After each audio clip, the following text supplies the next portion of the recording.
Programme में आपको खुशामदीद कहते हैं। मैं असदुल्ला खान हूँ। सियासी इस्तेहकाम या सियासी अदम इस्तेहकाम, मुआशी इस्तेहकाम या मुआशी अदम इस्तेहकाम एक अरसे से पाकिस्तान की सियासत का मौजू बने हुए हैं, गालिबन 3 साल से या 3.5 साल से, और मुसलसल इस मौजू पर बहस हो रही है कि सियासी इस्तेहकाम हासिल हो गया है पाकिस्तान को या नहीं हुआ, और अगर नहीं हुआ और पाकिस्तान सियासी तौर पर अदम इस्तेहकाम का शिकार है तो इसका हल कैसे निकलेगा, इसका आगे बढ़ने के लिए हल क्या है।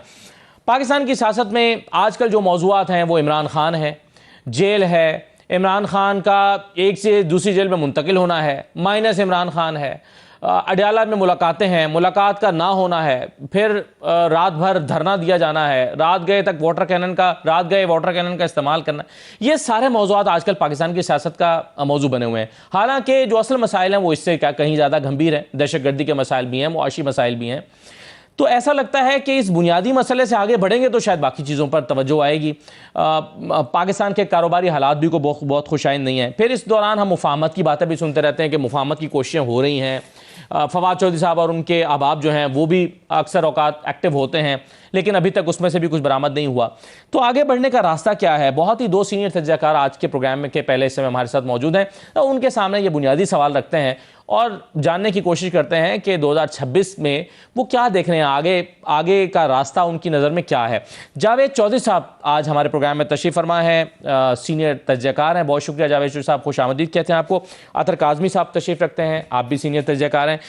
दोनों अब आपको मैं खुश आमदीद कहता हूँ। जावेद चौधरी साहब, क्या माइनस इमरान मसले का हल है? नहीं, मसले का हल बिल्कुल ही नहीं। ना किसी को माइनस करने से यह मसला हल होगा, ना किसी को पॉजिटिव करने से यह मसला हल होगा।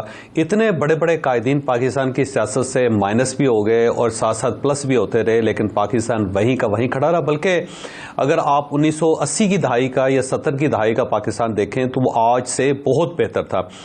जब भी किसी भी तकरीर में आप जाएं तो 1960 की बात शुरू कर देते हैं कि 1960 की दहाई में पाकिस्तान दुनिया की जो बड़ी ग्रोइंग इकॉनमीज था उसके अंदर था। हमने 5 साला मनसूबा इंट्रोड्यूस करवाया, उसको साउथ कोरिया ने उठा लिया, उसको चाइना ने ले लिया, उसको इंडोनेशिया ने ले लिया, उसको मलेशिया ने ले लिया, उसको सिंगापुर ने ले लिया, ईस्टर्न यूरोप ने ले लिया। वो वहाँ से वहाँ पहुँच गए और हम जो हैं वो थोड़ा थोड़ा पीछे हटते चले गए। और आज जो 2025 का पाकिस्तान है वो 1960 के पाकिस्तान से कहीं फासले पे है, बहुत पीछे वगैरह वगैरह। इस टाइप की हम बातें अक्सर सुनते रहते हैं। लेकिन अब देख लें, हमने उस ज़माने में अयूब खान साहब को माइनस कर दिया था और कहा यह गया था कि अयूब खान के माइनस होने से पाकिस्तान कहीं से कहीं चला जाएगा। पाकिस्तान उसके मुकाबले में कहीं पीछे चला गया। फिर हमने जुल्फ़िकार भुट्टो साहब को प्लस किया, उनके प्लस होने से पाकिस्तान बजाय इसके आगे जाने के और पीछे चला गया। फिर भुट्टो साहब को निकाल दिया गया कि इनके निकलने से, इनको माइनस करने से पाकिस्तान बहुत आगे बढ़ जाएगा। लेकिन उनके माइनस होने से पाकिस्तान की बहुत सारी चीज़ें माइनस हो गई, पाकिस्तान बहुत पीछे चला गया। फिर उसके बाद जनरल ज़ियाउल हक साहब आए, फिर जनरल ज़ियाउल हक साहब को ऐड करने प्लस करने से पाकिस्तान को बहुत फ़ायदा होना था, नहीं हुआ, फिर उनको निकाल दिया गया। बहरहाल ये हिस्ट्री है जिसके अंदर पीपल्स पार्टी की गवर्नमेंट्स बनती रही, फिर उसके बाद नून लीग की गवर्नमेंट्स बनती रही, फिर इमरान खान साहब को प्लस किया गया, फिर इमरान खान साहब को माइनस किया गया। अब अगर किसी और को माइनस करने से या इमरान खान साहब को मुकम्मल माइनस करने से अगर पाकिस्तान को कोई फ़ायदा हो सकता है तो कर दें उसको माइनस। लेकिन मुझे नहीं लगता कि इमरान खान साहब के माइनस होने से पाकिस्तान को कोई ख़ास फ़र्क पड़ेगा। मेरा ख्याल है हम ना गलत साइड पे चले गए हैं। जो असल साइड वो ये है कि पाकिस्तान के अंदर एक इस्तेहकाम होना चाहिए। कम से कम आपकी कोई पॉलिसी, उसका फैसला तो हो जाए कि जनाब हमने ये करना है। मसलन मैं आपको एक मिसाल देता हूँ सिंगापुर के अंदर जो उनकी सरमायाकारी की पॉलिसी है, जो इकनॉमिक पॉलिसी है, वो 35 साल से सेम है। यानी 35 साल से सिंगापुर की जो इकनॉमिक पॉलिसी है उसके अंदर कोई फ़र्क नहीं आया, कोई उसके अंदर डेविएशन नहीं आए। बल्कि सिंगापुर दुनिया का वाहिद मुल्क है जिसके अंदर अगर आप इन्वेस्टमेंट करते हैं तो वो आपको इंश्योरेंस दे देते हैं। और इंश्योरेंस ये है कि अगर गवर्नमेंट की किसी पॉलिसी की वजह से अगर आपको नुकसान हो जाता है तो वो नुकसान गवर्नमेंट बर्दाश्त करेगी या इंश्योरेंस से जो कंपनी है वो बर्दाश्त करेगी। यानी इस हद तक वहाँ पे इस्तेहकाम है। तो पाकिस्तान में कोई एक पॉलिसी बता दें जिसके अंदर इस्तेहकाम हो। क्या बैंकिंग सेक्टर की जो पॉलिसी है वो इसके अंदर इस्तेहकाम है, जो इंडस्ट्री है उसकी जो है वो, मीडिया की जो पॉलिसी है वो, या ये जो जमहूरियत है उसकी कोई एक पॉलिसी तो हो ना जिसके अंदर इस्तेहकाम हो पाकिस्तान का। तो आप ना किसी को माइनस करने से पाकिस्तान को दुनिया की सुपर पावर बना सकेंगे, ना किसी को प्लस करने से आपको पाकिस्तान को फायदा पहुंचा सकेंगे। उस वक्त तक ये फायदा नहीं होगा जब तक यहाँ पे इस्तेहकाम नहीं आता, हमारी पॉलिसीज मुकम्मल तौर पे फिक्स नहीं होती, पूरे पाकिस्तान को, पूरी दुनिया को ये पता नहीं चल जाता कि पाकिस्तान इस तरह बिहेव करेगा और इस मामले में इसकी पॉलिसी ये है, फिर जाके पाकिस्तान आगे बढ़ेगा, वैसे नहीं बढ़ सकता।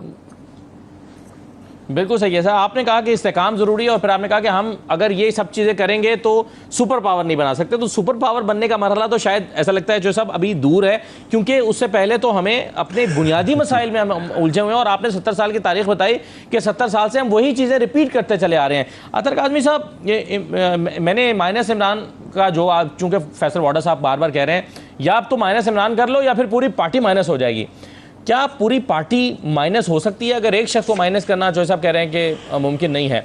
और साथ में ये सवाल भी ले लीजिएगा कि फिर इसका हल है क्या, आगे कैसे बढ़ें? खान साहब ने भी तो कुछ गलतियां की हैं, जो लबो लहजा खान साहब इस्तेमाल कर रहे हैं, शायद उससे भी तो आगे नहीं बढ़ा जा सकता। देखिए, जो चौधरी साहब ने बात की ना वो सेंस बनाती है और मैं उसी बात को आगे बढ़ाऊंगा। यहाँ पे माइनस करने से या प्लस करने से, चीजें करने से कोई यहाँ पे मामला हल नहीं होगा। यहाँ पे अलमिया क्या, जो असल इशू क्या है, हमारा असल इशू ये है कि यहाँ पे आइन और कानून की अमलदारी नहीं है। ये कोई रॉकेट साइंस नहीं है। वो सारे ममालिक जहां पे तरक्की हुई है वहां पे आइन और कानून की अमलदारी है, उनका जो भी निजाम है, चाहे वो अथॉरिटेरियन कोई रिजीम है, चाहे वहां पे बादशाहत है, चाहे वहां पे कम्युनिज्म है, या जो भी निजाम है, जो भी निजाम है उस निजाम के ताबे हर चीज चल रही है। यहाँ पे तो निजाम कुछ और है और चीजें किसी और तरीके से चल रही हैं। आज ही मैं देख रहा था अखबार में रिपोर्ट हुआ कि गौहर एजाज साहब ने बयान दिया, जो आपके निगरान वजीर भी रह चुके हैं और गालिबन टेक्सटाइल से रिलेटेड बिजनेस वगैरह भी करते हैं, और पिछले दिनों एक प्रेस कॉन्फ्रेंस भी कर रहे थे। उन्होंने कहा कि जी पाकिस्तानियों ने 2023-24 का जो माली साल है उसमें 10 अरब डॉलर की प्रॉपर्टीज खरीदी हैं दुबई में, लेकिन पाकिस्तान में इन्वेस्ट नहीं करते। और ओवरऑल जो इनकी प्रॉपर्टीज हैं वो तकरीबन 100 अरब डॉलर की प्रॉपर्टीज यूएई में पाकिस्तानियों के पास हैं। लेकिन ये पाकिस्तान में क्यों इन्वेस्ट नहीं करते? आप पाकिस्तान में इन्वेस्ट करें भाई, क्यों लोग नहीं करते? ये सोचने की बात है ना। आप एक फोर्स बना देंगे और आप कहेंगे कि जिसकी प्रॉपर्टी पे कब्जा होगा वो फोर्स जाके छुड़वा देगी और 1 महीने में काम हल हो जाएगा। नहीं, आप इस तरह यूटोपिया किसी आइलैंड के ऊपर क्रिएट नहीं कर सकते। जब तक पूरे मुल्क में निजाम अदल बेहतर नहीं होगा, आइन और कानून की अमलदारी नहीं होगी, वोट की इज्जत नहीं होगी, तब तक मामला बेहतर नहीं होंगे। देखिए ना, आज तो सिचुएशन ये आ गई है कि तारीख में पहली दफा हम देख रहे हैं कि हाई कोर्ट के एक जज को उनके जो ब्रदर जजेस हैं उन्होंने जिस तरीके से फारिग किया, आज इसकी कोई नजीर मिलती है? तो क्या इससे जो है कि इन्वेस्टर को कॉन्फिडेंस मिलेगा कि वो आके पाकिस्तान में इन्वेस्ट करेगा? तो ये प्लस माइनस की बात नहीं है। जो यहाँ पे आइन और कानून जिस भी निजाम के तहत हम चल रहे हैं उसके ऊपर सब अमल दरामद करें, चाहे कोई ताकतवर है या कमजोर है। जब तक वो नहीं होगा मामला बेहतर नहीं होगा। बाकी तहरीक इंसाफ की गलतियां, भाई उनकी तो बहुत सारी गलतियां हैं, बहुत सारी गलतियों का हम यहाँ पे जिक्र भी कर सकते हैं, बहुत सारी गलतियों के ऊपर हम उन पे तनकीद भी कर सकते हैं। लेकिन इस वक्त जो है वो हुक्मरान जो हैं उनकी गलतियां ज्यादा नुकसान दे रही हैं, क्योंकि वो ताकत में हैं, उनके फैसले मैटर करते हैं और वो चीजों को बेहतर करने में अपना किरदार अदा कर सकते हैं। क्या वो कर रहे हैं? फिर उसके ऊपर बहस हो सकती है। बिल्कुल सही है। जावेद साहब, आपके ख्याल में मौजूदा जो हुकूमत है और पहले भी जब पीडीएम की हुकूमत में भी थी, ये जाहिर है एक तरह से वही रजीम कंटिन्यू किया है 2024 के इंतखाबात के बाद भी, आपके ख्याल में पिछले 2, 2.5, 3 साल में इनकी क्या काबिल कदर कामयाबियां हैं जिसको आप सराहना चाहेंगे, जिसको आप कहेंगे कि हाँ ये इन्होंने कामयाबी हासिल कर ली है? देखिए, बहुत सारी चीज़ों के ऊपर एतराज़ किया जा सकता है इस गवर्नमेंट के या सिस्टम के, लेकिन एक चीज़ है कि जो बहुत पीछे की तरफ फिसलता हुआ पाकिस्तान था उसको उन्होंने कम से कम रोक लिया। आगे तो हम बढ़े हैं या नहीं बढ़े, ये तो एक ज़ाहिर सवाल आने वाले दिनों में पूछा जाएगा या इसके बारे में हम बाद में बात कर सकते हैं। लेकिन एक हकीकत ये है कि इन्होंने जो पाकिस्तान पीछे खिसक रहा था उसको रोक दिया था। आप देखें, स्टॉक एक्सचेंज क्रैश कर गई थी, वो 1,70,000 पॉइंट्स पे चली गई है। ये पाकिस्तान का बहुत बड़ा मेरा ख्याल ये है कि कामयाबी है पाकिस्तान की। और इसके साथ साथ पाकिस्तान के तल्लुकात बैनुल-अक़वामी सतह पे बहुत ख़राब हो गए थे, लेकिन अब बहुत कुछ होता हुआ नज़र आ रहा है। पाकिस्तान के अंदर भी अब मुख्तलिफ मुल्कों के सरबराह आ रहे हैं। पाकिस्तान के खुद प्राइम मिनिस्टर और वज़ीर ख़ारजा, डिप्टी प्राइम मिनिस्टर, वो भी पूरी दुनिया के दौरे कर रहे हैं और हर किस्म का जो फोरम है वहाँ पे पाकिस्तान पहुँचता भी है और वहाँ पे पाकिस्तान की आवाज़ सुनी भी जाती है। इसके साथ साथ ये पता नहीं था पाकिस्तान के अंदर कि जी कल सड़क खुली होगी या नहीं खुली होगी, जब आप जाएंगे तो क्या आप अपने घर वापस भी आ सकेंगे या नहीं। पिछले कम से कम 2-1 साल से ये जो चीज़ है वो दुरुस्त होती हुई नज़र आ रही है। अब सड़कें खुली हुई हैं, कुछ ज़्यादा मसाइल नहीं है, नहीं तो वरना एक कॉल दी जाती थी उसके बाद पूरा पाकिस्तान बंद हो जाता था। फिर ये था कि इंटरनेट बंद कर दिया जाता था, अब इंटरनेट जो है ना उसके अंदर इस्तेहकाम आ गया है। फिर आपको याद होगा कि यहाँ पे एक्स बंद कर दिया गया था, ट्विटर, अब वो भी बहाल हो गया हुआ है जी। और कहीं ना कहीं अगर कोई वारदात हो जाती है कोई, तो वहाँ पे केस भी दर्ज हो जाता है, उसकी गिरफ्तारी भी हो जाती है, कोई कुछ ना कुछ सुना जा रहा है जो कहते हैं किसी के लिए। तो ये एक इनकी कामयाबी है कि इन्होंने पीछे लुढ़कते हुए पाकिस्तान को रोक लिया है। अब क्या ये आगे भी बढ़ा पाते हैं या नहीं, ये आने वाले दिन फैसला करेंगे उसके। लेकिन जिस तरह इंटरनेशनल एजेंसीज हैं वो अब सारे पाकिस्तान के बारे में पॉजिटिव सोच रही हैं, पॉजिटिव बयानियाँ दे रही हैं, कुछ रैंकिंग पाकिस्तान की अच्छी हो गई है, बाहर इसकी इज्जत में भी बहुत इजाफा हुआ, जिसके अंदर मई की जो जंग है उसके अंदर उसने भी पाकिस्तान के लिए बड़ा कंट्रीब्यूट किया। अब डोनाल्ड ट्रंप जो है वो फ्री एडवाइज़र हैं पाकिस्तान के, हर जगह पे वो पाकिस्तान का जिक्र करते हैं, फील्ड मार्शल का, प्राइम मिनिस्टर का वो जिक्र करते हैं। तो ये मेरा ख्याल है बड़ी कामयाबियां हैं। हम इसको ये नहीं कह सकते कि कोई गवर्नमेंट को बहुत ज़्यादा नाकाम रही है। ईरान के साथ ताल्लुकात बेहतर हो गए हैं, अफगानिस्तान जो है ना उसकी आर्म ट्विस्टिंग कर करा के कहीं ना कहीं इन्होंने दहशतगर्दी को रोक लिया, वहाँ से अब नई तश्कीलें नहीं आ रही और कुछ इकॉनमी जो है ना उसके अंदर भी स्टेबिलिटी आई। तो ये इनकी कामयाबी है, इसको पैरेलल हमें मानना पड़ेगा।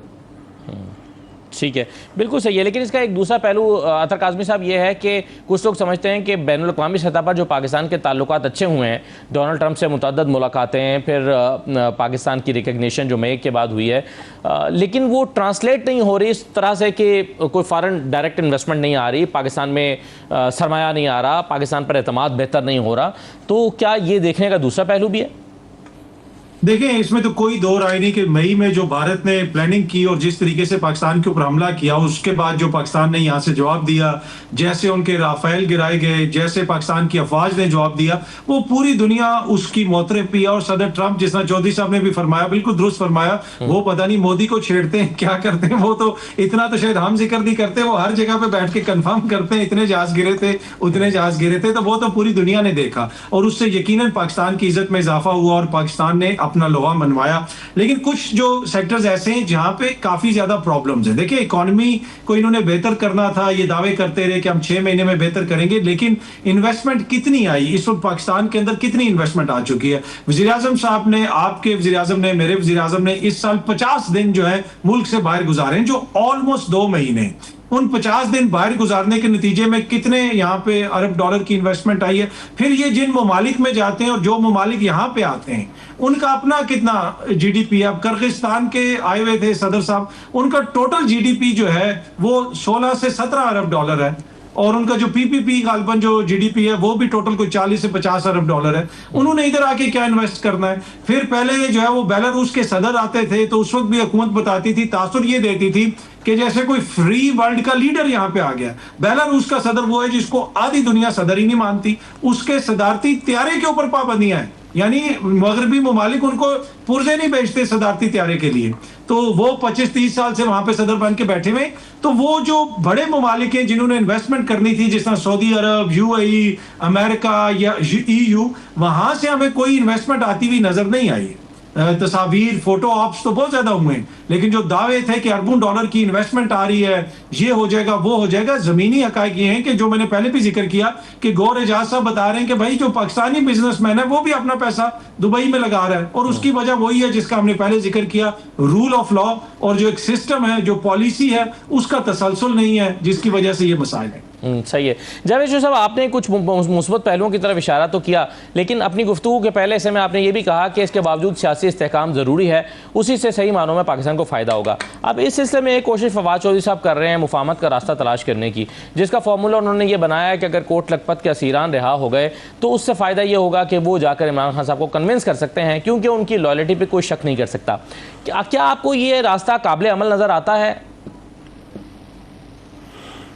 नहीं, चौधरी फवाद साहब जो हैं वो बेसिकली शाह महमूद कुरैशी साहब और जो उनके बाकी साथी हैं कोट लखपत जेल लाहौर में, उनके ऊपर काम कर रहे हैं। ये एक अलग फार्मूला था कि शाह महमूद कुरैशी साहब के पास क़यादत होनी चाहिए पार्टी की और वो अल्टीमेटली इस्टेब्लिशमेंट के साथ बैठ जाएंगे, मामलात को सेटल कर लेंगे।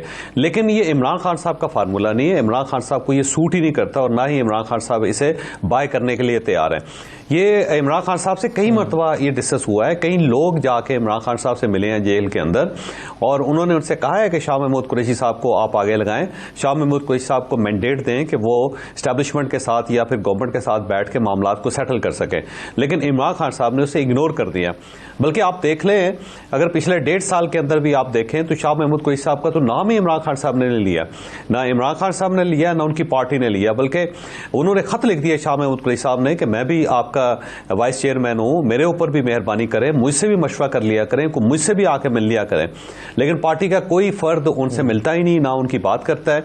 ऐसा लगता है कि सिर्फ एक ही शख्स है जो कैद है, बाकी सारे आज़ाद फिर रहे हैं और जो कैद शख्स है उसका नाम इमरान खान है। तो सिर्फ और सिर्फ इमरान खान साहब की बात की जाती है, इमरान खान साहब के मुकदमे लड़े जाते हैं, इमरान खान साहब की रिहाई का मुतालबा किया जाता है, इमरान खान साहब से मुलाकात की कोशिश की जाती है। उसके मुकाबले में शाह महमूद कुरैशी साहब और बाकी जो 4 लोग, उनके 5 लोग साथी जो लाहौर के अंदर बंद हैं, ना कोई पार्टी लीडर वहाँ पर जाता है, ना मुलाकात करता है, ना उनका केस लड़ा जाता है, ना उनके इश्यूज़ को उठाया जाता। उसकी वजह यह है कि इमरान खान साहब को शक पड़ गया कि ये सारे लोग इस्टेब्लिशमेंट के साथ मिल गए हैं और अगर मैंने इनको सपोर्ट की या इनको मैंडेट दे दिया या इख्तियार दे दिया तो ये मेरी पार्टी खा जाएंगे। तो अगर सुलह होगी तो इमरान खान के साथ ही होगी, इसके अलावा किसी जगह पे नहीं होगी। तो अब फवाद चौधरी साहब पहले इमरान खान साहब पे कोशिश करते रहे, लेकिन इमरान खान साहब राजी नहीं हुए। जब इमरान खान साहब राजी नहीं हुए तो फिर उन्होंने अपनी जो तवज्जो है उसका मरकज़ शाह महमूद कुरैशी साहब को बना लिया। तो वो शाह महमूद कुरैशी साहब के लिए कोशिश कर रहे हैं कि उनको रिहाई मिल जाए और रिहाई मिलने के बाद फिर उनको मौका दिया जाए, वो इमरान खान साहब को कन्विंस कर लेंगे कि जनाब हम साथ बैठते हैं। लेकिन मेरा नहीं ख्याल कि एस्टैब्लिशमेंट शाह महमूद कुरैशी साहब के ऊपर रिलाई करने के लिए तैयार है या वो इंटरेस्टेड होगी कि इमरान खान साहब के साथ मुआहदा किया जाए या मुज़ाकरात किया जाए, क्योंकि इमरान खान साहब के लिए जो नए केस बन रहे हैं उसके अंदर मुज़ाकरात की कोई गुंजाइश ही नहीं है। लेकिन चौधरी साहब, फवाद चौधरी साहब अगर ये मुलाकातें कर रहे हैं कोट लखपत में जाके तो वो खुद से तो नहीं कर सकते। और कल अंसार भाई साहब की स्टोरी थी, उसमें उन्होंने कहा, एक सरकारी अफसर का भी जिक्र किया कि इस सारे मामले में वो भी एक फरीक हैं। तो आपके ख्याल में अगर आपने कहा कि इस्टेब्लिशमेंट की ये ख्वाहिश नहीं होगी या वो इस पर राज़ी नहीं होंगे तो फिर फवाद चौधरी साहब ये सब कैसे कर रहे हैं? देखिए, नहीं, इमरान खान साहब की रिहाई के लिए या इमरान खान साहब से मुज़ाकरात के लिए इस्टेब्लिशमेंट अब राज़ी बिल्कुल नहीं है। और ये जो कोशिश की जा रही है जिस पे इमरान खान साहब को बहुत ज़्यादा शक है, वो कोशिश इसीलिए की जा रही है कि शाह महमूद कुरैशी साहब को बाहर निकाल के पार्टी की क़यादत उनके हवाले कर दी जाए। तो इसके ऊपर तो ज़ाहिर है ना को कोई एतराज़ है, ना गवर्नमेंट को कोई एतराज़ है और पार्टी के आधे से ज़्यादा ऐसे लीडर्स हैं जो ये चाहते हैं कि शाह महमूद कुरैशी साहब आ जाएं। लेकिन उसमें इमरान खान साहब को ज़ाहिर नुकसान ही नुकसान है, फिर तो पार्टी निकल जाएगी उनके हाथ से, किसी और के पास चली जाएगी। और बाकी जो इस वक्त क़यादत है पार्टी की, वो भी नहीं चाहेगी कि शाह महमूद कुरैशी साहब बाहर आ जाएँ और पार्टी के ऊपर काबज़ हो जाएँ, क्योंकि ज़ाहिर है जो ही शाह महमूद कुरैशी साहब आते हैं या इमरान खान साहब आते हैं तो गौहर खान साहब कहाँ स्टैंड करेंगे या फिर सलमान अकबर राजा साहब को कौन पूछेगा, या इवन राउफ हसन साहब जो है उनकी क्या औकात, क्या हैसियत रह जाएगी। तो इन चीज़ों से ये सब लोग वाकिफ़ हैं। फिर शेख वकास अकरम साहब फारिग हो जाएंगे, आज़म स्वाति साहब उनकी दाल नहीं गलेगी, और इसके अलावा सुहेल अफरीदी साहब वगैरह, ये सारे लोग जो हैं बैक बर्नर पे चले जाएंगे।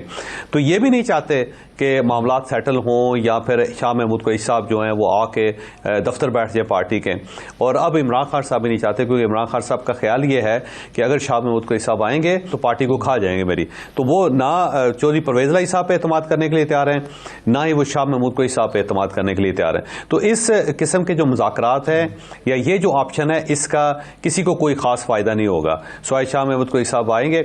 लेकिन एक और चीज़ भी है कि शाह महमूद कुरैशी साहब अगर अब आए तो पार्टी ज़ाहिर उनको एक्सेप्ट नहीं करेगी। जब वो एक्सेप्ट नहीं करेगी तो शाह महमूद कुरैशी साहब मुल्तान जाके बैठ जाएंगे, अपनी गद्दी संभालेंगे और उसके बाद वो सियासत से ताइब हो जाएंगे, बिल्कुल उसी तरह जैसा चौधरी परवेज़ इलाही साहब अपने घर बैठे हुए हैं और अब वो सियासत नहीं कर रहे, अल्लाह अल्लाह कर रहे हैं। सही है। अता काज़मी साहब, चौधरी साहब ने जो गुफ्तगू हुई उसमें एक जुमला यह था कि ये जो फवाद चौधरी का फॉर्मूला है शाह महमूद कुरैशी के हवाले से इमरान खान को सूट नहीं करता। इमरान खान को आपके ख्याल में क्या सूट करता है? मैं 100% एग्री करता हूं चौधरी साहब से। मेरे ख्याल में अब जो बहुत हकीकत के करीब अगर मैंने कोई तज्जिया सुना है तो वो चौधरी साहब का तज्जिया था। मैं पिछले 2-3 दिनों से देख रहा हूं कि बहुत सारी देव मालाई स्टोरियां सुनाई जा रही हैं और $1 अरब की इन्वेस्टमेंट की बात भी हो रही है कि ओवरसीज पाकिस्तानी ये कर देंगे वो कर देंगे।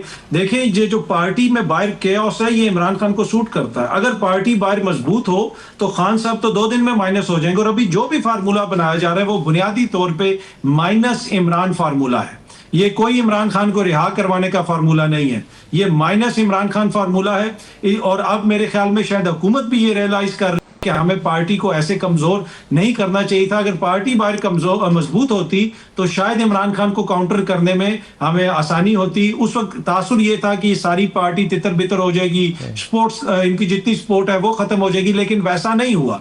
तो ये कोशिश यही की जा रही है कि किसी तरीके से अब जो है चीजों को आगे बढ़ाया जाए, हालात बेहतर किए जाए, लेकिन वो मुझे होता हुआ नजर नहीं आ रहा। अगर कोई रास्ता निकलेगा, कोई अगर हालात बेहतर होंगे तो वो इमरान खान साहब की जात से होके निकलेगा, अडियाला से होके निकलेगा। आपको बराह रास्त उनसे बात करनी पड़ेगी। इस वक्त शाह साहब हो जाएं, बाकी फवाद साहब हो जाएं, महमूद मौलवी साहब हो जाएं, इस्माइल साहब हो जाएं, ये तो वैसी जमात को छोड़ के चले गए थे। तो मेरा नहीं ख्याल कि इनके पास इस वक्त पब्लिक सपोर्ट है या पार्टी की सपोर्ट है कि ये कोई किरदार अदा कर सकेंगे। अगर कुछ होगा तो वो मुझे लगता है कि अडियाला के अंदर ही होगा, खान साहब से बातचीत के जरिए ही होगा, किसी तीसरे कनेक्शन के जरिए मुझे माहौल बेहतर होता हुआ नजर नहीं। लेकिन काज़मी साहब, अगर आप इमरान खान को निकालते हैं और बाकी पार्टी होती है तो फिर इस वक्त जो सपोर्ट है, पब्लिक सपोर्ट है, वो तो इमरान खान के लिए ना कि जो रेस्ट ऑफ द पार्टी उसके लिए। इसकी मिसाल तो हम एमक्यूएम से भी ले सकते हैं। अल्ताफ हुसैन मकबूल थे, अल्ताफ हुसैन को निकाला गया या वो निकल गए, तो पीछे जो पार्टी बची वो तो अपने जोरे बाजू पर एक सीट निकालने के काबिल नहीं थी। तो वो तो फिर एक ऐसी जमात बन गई कि जो इसका इस वक्त हाल है शायद। तो ऐसे में वो जो पब्लिक सपोर्ट है वो कहां जाएगी?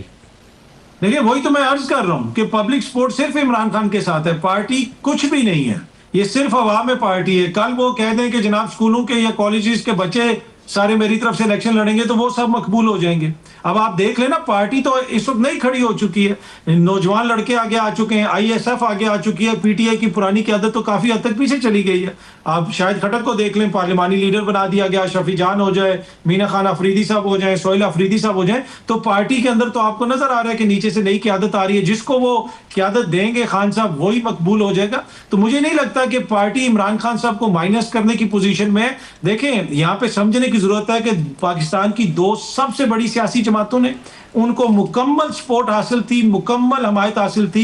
ये सारे मिलके, अदालती निजाम मिलके इमरान खान को माइनस नहीं कर सके। तो आप समझते हैं कि 4 पीटीआई के बंदे जो कोशिश करेंगे इमरान खान को माइनस करने की तो वो माइनस कर लेंगे? इस वक्त माहौल ऐसा नहीं है, इस वक्त वो मुझे माइनस होते हुए नजर नहीं आ रहे। सही है जावेद चौधरी साहब, अगर जैसे कि काज़मी साहब ने कहा कि एक सोच हुकूमत के यहाँ शायद ये भी पाई जाती होगी कि हमें पार्टी को इतना कमजोर नहीं करना चाहिए था, क्योंकि पार्टी कमजोर होने से सिर्फ इमरान खान ही रह गए और पब्लिक रह गई। तो फिर इसका मतलब तो ये होगा कि जो गवर्नर राज लगाना है या इमरान खान को किसी और जेल में मुंतकिल करके तवज्जो से बिल्कुल हटा देना है, ये फार्मूले भी शायद कामयाब ना हो सकें फिर तो। अब देखिए, पार्टी इमरान खान ही है, पार्टी कुछ भी नहीं है। और इसीलिए इमरान खान साहब कमज़ोर मोहरे लेके आते हैं कि कोई ऐसा बड़ा मोहरा ना आए जो मुझे रिप्लेस कर सके या मेरे लिए चैलेंज बन जाए। तो पार्टी तो सिंपल इमरान खान है। अगर इमरान खान है तो पार्टी है, इमरान खान नहीं है तो पार्टी भी नहीं है। लिहाजा ये नहीं कहा जा सकता है कि ये कोई बहुत बड़ी सियासी जमात है जिसके बगैर मुल्क चल नहीं सकेगा, क्योंकि वन मैन शो है। बाकी पार्टीज भी वैसे वन मैन शो ही है, लेकिन ये कुछ ज़्यादा ही वन मैन शो है जिसके अंदर सिर्फ इमरान खान ही इमरान खान है। और बाकी इमरान खान साहब को मेरा ख्याल है कि यहाँ से इस जेल से शिफ्ट तो किया जाएगा। और अभी अगर वो रुके हुए हैं तो इसलिए रुके हुए हैं कि उनके खिलाफ केस चल रहे हैं और वो ज़ाहिर अदालत है और अदालत जो इस कोर्ट में लगती है। अब बजाय इसके कि इस अदालत को सक्कर शिफ्ट करना पड़ जाए या सिब्बी शिफ्ट करना पड़ जाए या जैकबाबाद शिफ्ट करना पड़ जाए या मच शिफ्ट करना पड़ जाए या साहिवाल शिफ्ट करना पड़ जाए, जो ज़ाहिर वेरी डिफिकल्ट होगा कि वहाँ पे फिर जज साहब को पहुँचाना, फिर वकला को पहुँचाना और फिर उसके बाद गवर्नमेंट की मशीनरी का वहाँ पहुँचना, वो बड़ा डिफिकल्ट हो जाता है। तो सिर्फ केस की वजह से इमरान खान साहब यहाँ पे, इसके अलावा तो इमरान खान साहब को ज़ाहिर यहाँ से शिफ्ट करने का पूरा प्लान है। क्योंकि अगर इसी तरह यहाँ एहतजाज जारी रहा जैसे कि अगले मंगल को भी होगा तो फिर डेफिनेटली फिर इमरान खान साहब के लिए बंदोबस्त तो किया जाएगा। हो सकता है इन्हें कंटोनमेंट्स के करीब पहुँच के यहाँ पे एक कासम मार्केट है उसके साथ भी एक जेल बनी हुई है जो गवर्नमेंट ने नई बनाई है, हो सकता है वहाँ पे शिफ्ट कर दिया जाए, ताकि वहाँ ज़ाहिर पहुँचना ज़रा थोड़ा सा डिफ़िकल्ट होगा डयाला जेल के मुकाबले में। तो या फिर हो सकता है अटक के किले में, लेकिन अटक के किले का प्रॉब्लम यह है कि वो KPK के करीब है और कुछ लोगों का ख्याल है कि कहीं ऐसा ना हो कि उस जेल के ऊपर अटैक हो जाए। तो बहरहाल अगर ये इसी तरह सिलसिला चलता रहा एहतजाज का, तो फिर मुझे लगता है कि इमरान खान साहब को शिफ्ट तो किया जाएगा, लेकिन फ़र्क कोई नहीं पड़ेगा, ये बात दुरुस्त है आपकी। ठीक, बहुत शुक्रिया जावेद चौधरी साहब, बहुत शुक्रिया। अतर काज़मी साहब, आपका भी प्रोग्राम में शिरकत करने का बहुत शुक्रिया। इस गुफ्तगू के दौरान हम बार बार बात करते रहे हैं एक फार्मूले की, जो कि फवाद चौधरी साहब का फार्मूला है, उसके हवाले से कि वो शाह महमूद कुरैशी साहब से बात कर रहे हैं। अब उसके के क्या नताइज निकल सकते हैं, उस पर तो जावेद चौधरी साहब ने भी अपनी राय का इजहार किया और अतर काज़मी साहब ने भी, लेकिन ये बराह रास्त खुद फवाद चौधरी साहब से जानते हैं कि वो इस बारे में क्या सोच रहे हैं, उनके जहन में क्या है। एक छोटा सा ब्रेक लेकर वापस आते हैं, हमारे साथ रहिए।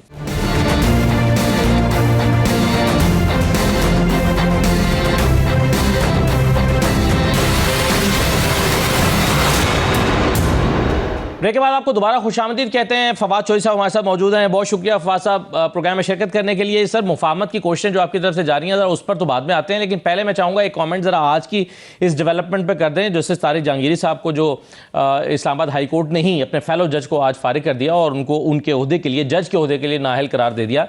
आपके ख्याल में इसकी आईनी और कानूनी पोजीशन आप इसको कैसे देख रहे हैं? क्योंकि इससे पहले हम ये समझते रहे हैं कि जो जज है उसको हटाने का सिर्फ एक ही तरीका है कि वो सुप्रीम जुडिशल काउंसिल फारिग करे।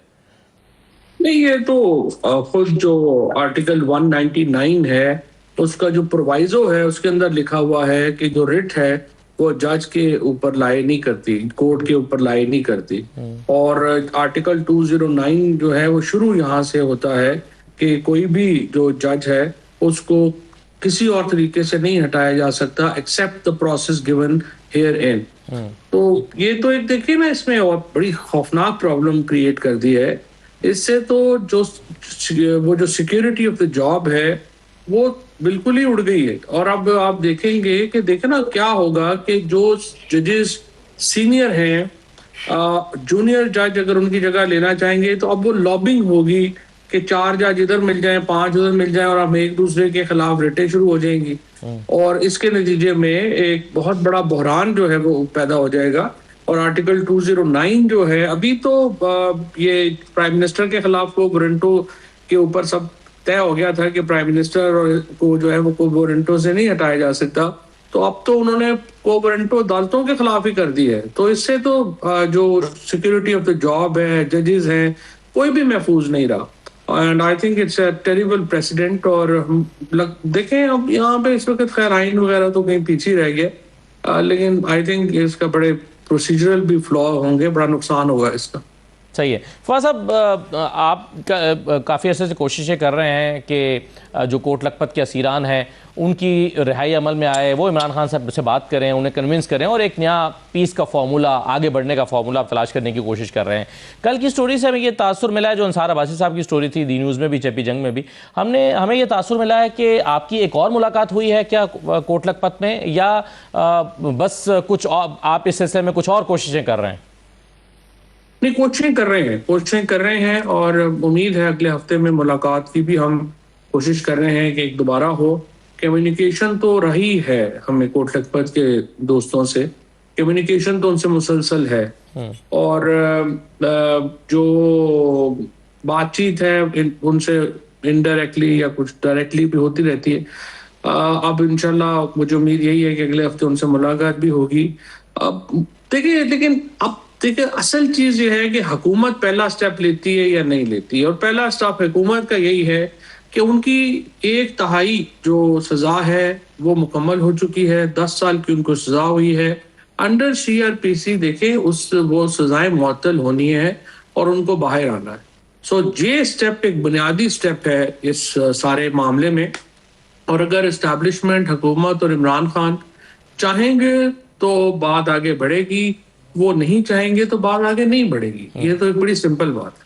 लेकिन फवाद साहब, इसमें एक राय यह है कि जो फॉर्मूला शाह महमूद कुरैशी साहब को बाहर लाकर और फिर पार्टी की बागदौड़ उनको देकर, ये इमरान खान के लिए काबिल कबूल इसलिए नहीं होगा क्योंकि इससे इमरान खान को लगेगा कि उनकी पार्टी के ऊपर से गिरफ्त कमज़ोर हो रही है, क्योंकि जो उनके नंबर 2 हैं वो आकर पार्टी के मामलात को संभाल लेंगे तो आहिस्ता आहिस्ता उनकी गिरफ्त कमज़ोर होने लगेगी।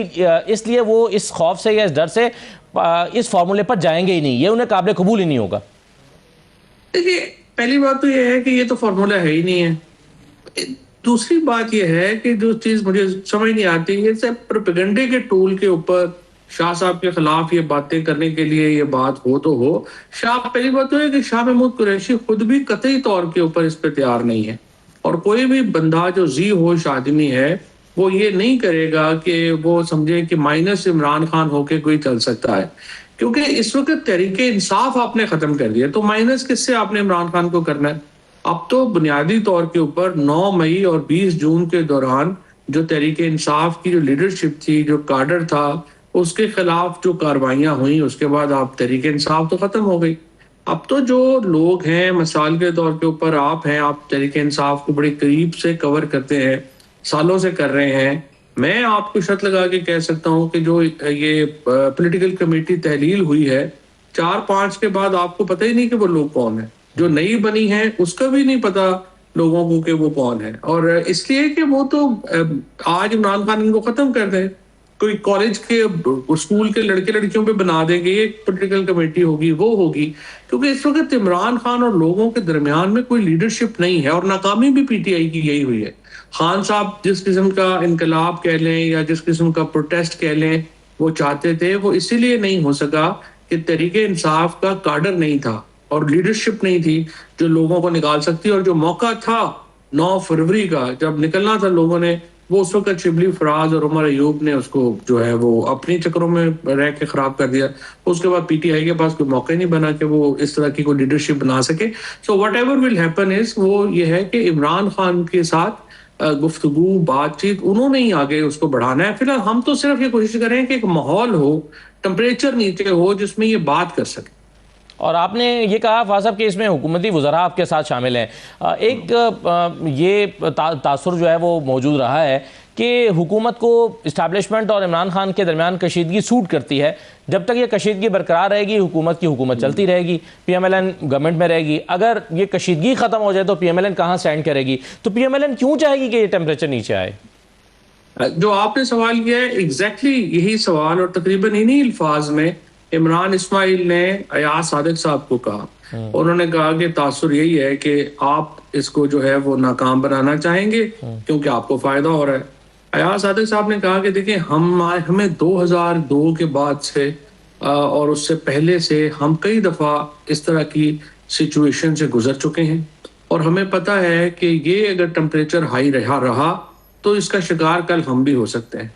लिहाजा आप इसकी फिक्र छोड़ दें कि नून लीग जो है या हमारी लीडरशिप जो है वो चाहती है कि ये कशीदगी बरकरार रहे। हम चीज़ें बेहतर करना चाहते हैं, और हमें और जो सीनियर मिनिस्टर्स थे उनका रिस्पांस भी यही था कि वो चीज़ें बेहतर करना चाहते हैं। फवाद साहब, जेल में बैठे हुए इमरान खान साहब को बाहर एक मजबूत पार्टी सूट करती है या ऐसे ही तितर बितर पार्टी सूट करती है? क्योंकि ये जो तितर बितर पार्टी है इसमें इमरान खान की मकबूलियत में तो कमी नहीं हुई। एक खदशा कुछ लोगों का यह है कि अगर एक पार्टी बहुत स्ट्रांग होगी तो इमरान खान को आसानी से माइनस किया जा सकेगा, क्योंकि फिर तो एक पूरी पार्टी होगी, तो वो आवाम के जो जज्बात हैं उसकी तर्जुमान बन जाएगी। अभी चूंकि वो तर्जुमान नहीं बन पा रही तो आवाम डायरेक्टली इमरान खान से ही कनेक्टेड है। तो इमरान खान को ऐसे में बाहर एक मजबूत पार्टी सूट करती है या कमजोर? तो इसका फायदा क्या हो रहा है कमजोर पार्टी का इमरान खान को? वो तो जेल में है, 2.5-3 साल हो गए हैं। सो देखिए, लेकिन वो इररिलेवेंट तो नहीं हुए जावेद फवाद साहब? नहीं तो इररिलेवेंट होना कैसे? इमरान खान ने कैसे इररिलेवेंट होना है? उनकी पार्टी मजबूत होगी तो इमरान खान इररिलेवेंट हो जाएंगे। मतलब ये तो एक अजीब बात है ना। देखिए, इमरान खान साहब का हमारी अगर आप बड़ी गलती समझें तो है ही ये कि जो हमने लोकल गवर्नमेंट इलेक्शन नहीं करवाए। अगर जब उस्मान बुज़ार इलेक्ट हो गए प्राइम चीफ मिनिस्टर, तो असद उमर साहब ने, मैंने तो बहुत जोर लगाया और मैंने उन्हें कहा सर हमें इस पे फौरन लोकल गवर्नमेंट कराने चाहिए ताकि एक पार्टी भी ऑर्गेनाइज हो जाएगी, और ये बुज़ार पंजाब नहीं चला सकता तो हमें कम से कम जो है वो एक सेटअप मिल जाएंगे। वो उन्होंने कोशिश भी की खान साहब ने, लेकिन वो उस तरह से फिनिश नहीं हम कर सके चीजें। अगर वो लोकल गवर्नमेंट होते, हमारी पार्टी ऑर्गेनाइज होती, तो ये तो फिर हो ही नहीं ना सकता कि आपकी ग्रॉस रूट्स के ऊपर इतनी बड़ी प्रेजेंस हो और आप एहतजाज के लिए निकलें और आप ना कर सकें। इस वक्त भी सबसे बड़ा प्रॉब्लम यही है ना कि देखें ये जो गौहर साहब हो गए, अपना सलमान राजा वगैरह हो गए, वकास वगैरह हो गए, इनका तो प्रॉब्लम ये है कि इमरान खान इन्हें जानते ही नहीं है, ये इमरान खान को नहीं जानते। और बात करने को इमरान खान जो है वो नए बंदे से इतनी जल्दी खुलते नहीं है। तो ये लोग तो बात कर ही नहीं सकते। इसीलिए हमारा फोकस ये है कि एजाज चौधरी हों, महमूद रशीद हों, यास्मीन राशिद हों, ये अपने शाह साहब हों, ये इमरान खान को एक तवील अरसे से जानते हैं और ये बात भी कर सकते हैं, हम भी बात कर सकते हैं खान साहब से। ये लोग बात नहीं कर सकते, तो इसलिए हम ये चाहते हैं कि एक माहौल बने जिसमें बातचीत शुरू हो। फवाद साहब, हम पीटीआई पर तनकीद तो जाहिर करते हैं कि उन्होंने पार्टी को कमज़ोर कर दिया, उनकी आपस की लड़ाइयाँ हैं वगैरह वगैरह, और ये गैर तजुर्बाकार जो लोग हैं वो ऊपर आ गए। लेकिन अमली तौर पर ये कैसे मुमकिन था इन लोगों के लिए? क्योंकि जिसने अगर ज़रा सी भी कोशिश की वो 10-10 साल की सज़ाओं में चला गया। कोई अपनी सीटों से हाथ धो बैठे, नाअहल करार दे दिए गए और छुपते फिर रहे हैं कि वो गिरफ्तार ना हो जाएं। तो क्या अमली तौर पर यह मुमकिन था कि ये बहुत ही एक ताकतवर पार्टी बना लेते, जबकि इनके खिलाफ पूरी रियासती ताकत भी इस्तेमाल हो रही है? हाँ, तो ये नहीं बना सकते थे ना, इसमें कोई शुबा ही नहीं है। लेकिन देखो ना, इनका प्रॉब्लम ये हुआ है कि इन्होंने, जिस तरह से आपने खुद कहा कि इन्होंने एक दूसरे की टांगें खींचने में बहुत वक्त जाया कर दिया। और अभी भी जो प्रॉब्लम है वो यही है कि आप देखिए ना, बहुत सारे लोग जो पार्टी में वापस आ गए हैं, उनको इसलिए कोई प्रॉब्लम नहीं है कि वो कोई खतरा नहीं है इनके लिए। तो ऑन अब्बास आ जाए या अपना डार आ जाए या फलाना आ जाए तो उनका कोई प्रॉब्लम नहीं है। लेकिन जो कद वाले लोग हैं उनको ऊपर ये इमरान खान के पास जाके खड़े हो जाते हैं, रोना धोना शुरू कर देते हैं कि ये आ गए तो फिर हमारा क्या बनेगा।